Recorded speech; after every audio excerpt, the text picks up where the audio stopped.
April 25 semester examination hall ticket publish பண்ணிட்டாங்க. நேற்று நம்ம வீடியோ போட்டுட்டோம். இருந்தாலும் புதுசாக ஹால் டிக்கெட் டவுன்லோட் பண்ணுறவங்க நீங்கள் வெப்சைட்டை ஓப்பன் பண்ணி வியூவால் கொடுத்தீங்கன்னா அதில் யூஜி செமஸ்டர் வரும்.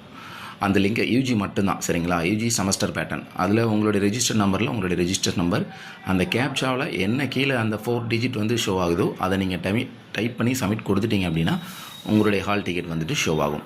ஷோ ஆனதுக்கப்புறம் அதில் உள்ள டீட்டெயில்ஸ் எல்லாமே கரெக்டாக இருக்கான்னு செக் பண்ணிக்கோங்க. நீங்கள் எத்தனை பேப்பர் அப்ளை பண்ணீங்களோ அத்தனை பேப்பருடைய சப்ஜெக்ட் கோடு, சப்ஜெக்ட் டைமிங் அந்த எல்லாமே கரெக்டாக இருக்கான்னு செக் பண்ணிக்கோங்க.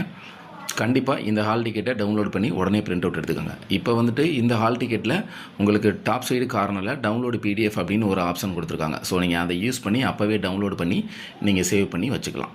சேவ் பண்ணி வச்சுட்டு நீங்கள் இப்போ நான் வந்து ஒரு மொபைலில் தான் எப்படி அந்த ஹால் டிக்கெட்டை டவுன்லோட் பண்ணி சேவ் பண்ணுறது அப்படிங்கிறத நான் ஷோ பண்ணுறேன். நீங்கள் அதுக்கப்புறமா ஷோ பண்ணி அதுக்கப்புறம் சேவ் பண்ணி வச்சுட்டு நீங்கள் அப்புறமா பிரிண்ட் அவுட் கம்பல்சரி கையோட பிரிண்ட் அவுட் எடுத்துடணும். டிலே பண்ணவே பண்ணாதீங்க. இந்த ஹால் டிக்கெட்டை எக்ஸாம்ஸ் முடிகிற வரைக்கும் கிடையாது, அந்த ரிலேட்டட் மார்க் ஷீட் உங்களை ரீச் பண்ணுற வரைக்கும், நீங்கள் ரிசீவ் பண்ணுற வரைக்கும் இந்த ஹால் டிக்கெட்டை பத்திரமா வச்சுருக்கணும். அந்த ஹால் டிக்கெட்டில் இன்விகிலேட்டருங்கிற கேப்பில் சைன் பண்ணி கொடுப்பாங்க, பத்திரமா வச்சுக்கோங்க. யூஸ்ஃபுல்லாக இருந்தால் உங்கள் ஃப்ரெண்ட்ஸ் சர்க்கிளில் ஷேர் பண்ணிக்கோங்க.